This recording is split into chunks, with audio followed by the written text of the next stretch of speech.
वह काम धन संपत्ति को खर्च करके किसी दूसरे के माध्यम से भी करवा सकते हैं,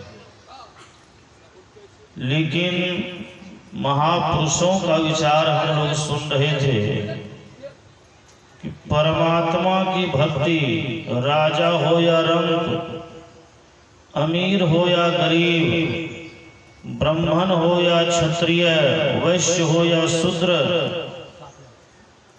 जिनको भी परमात्मा प्राप्ति की लालसा है तो परमात्मा की भक्ति अपने से करना पड़ता है, और जिन्होंने अपने से किया है उन्हीं को परमात्मा का दर्शन हुआ है। परम भक्ति मीराबाई ऊंचे खानदान की थी तो भगवान उनको सुलभ न मिल जाते, लेकिन उनके जीवन चरित्र को आप पढ़ करके देखिए, कितना अधिक प्रेम था। प्रेम के वशीभूत होकर ही भगवान ने उनको दर्शन दिया। तो भक्ति सेवा जिनके हृदय में नहीं है उनको ईश्वर का दर्शन नहीं होता। सेवा की भावना किस तरह की होनी चाहिए? महाभारत का एक छोटा सा प्रसंग है। महाभारत की लड़ाई के दौरान 10वें दिन शिखंडी का आड़ लेकर अर्जुन ने भीष्म पितामह के शरीर में इतना बाण मारा कि भीष्म पितामह धराशायी हो गए, गिर पड़े, और जब गिरे तो धरती का स्पर्श तक नहीं कर पाए, बाणों पर ही उनका शरीर टंग गया, जिनको सरसैया कहते हैं। उनके गिरते ही उस दिन की लड़ाई बंद हो गई। कौरव पांडव सभी घेर कर खड़े हैं, पितामह धराशायी हैं, सरसैया पर लेटे हुए हैं, सबों को अपलग निहार रहे हैं। कौरव पांडव भी टकटकी लगा करके देख रहे हैं। देखने ही के ही क्रम में भीष्म पितामह के मुख से अचानक निकल गया कि सर लटक रहा है तकिया को।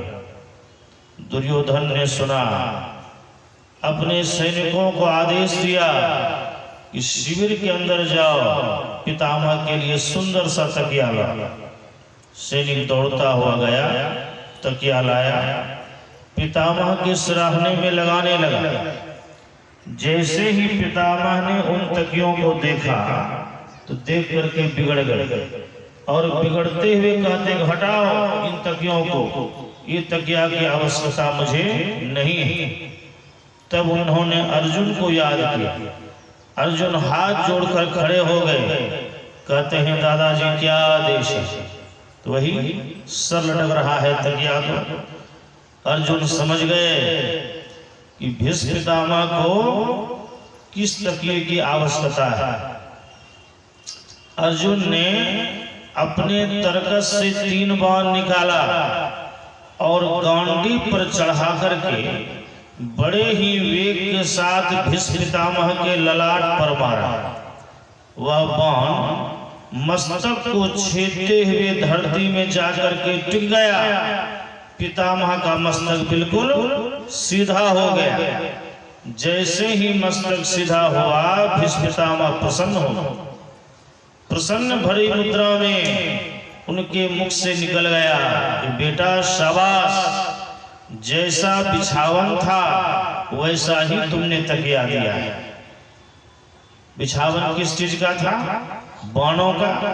तो तकिया भी होना चाहिए बाणों का।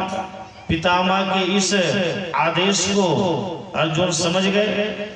तो भीष्म पितामह कहते हैं, बेटा शाबाश, जैसा बिछावन था वैसा ही तुमने तकिया दिया है, और इस तरह का तकिया दे करके तुमने मेरे शुरत्व का सम्मान किया है। जाओ बेटा, मैं तुमको आशीर्वाद देता हूँ कि तुम महाभारत की लड़ाई में विजयी हो।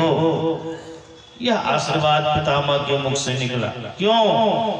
जो सेवा पितामह को चाहिए था वह सेवा अर्जुन ने कर दिया। इसीलिए परमात्मा भी संसारिक संपदाओं को केवल अर्पण करने से प्रसन्न नहीं होते हैं। संसारिक संपदा तो एक माध्यम है, इस माध्यम के साथ साथ जब तक हम अपने तन के साथ साथ मन को भी अर्पण नहीं करेंगे तब तक परमात्मा प्रसन्न नहीं होते हैं। और जब प्रसन्न हो जाते हैं तो वो क्या अमीर क्या गरीब सबों के लिए वो एक समान हो जाते हैं। निर्मल मन होते रघुनायक शबरी के घर आए, सूर श्याम की बाह पकड़ते साग विदुर घर खाए। इस पर तुमने नहीं विचारा कैसे आएंगे भगवान, तूने आंगन नहीं गुहारा कैसे आएंगे भगवान। अब तक गंदा पड़ा द्वारा कैसे आएंगे भगवान।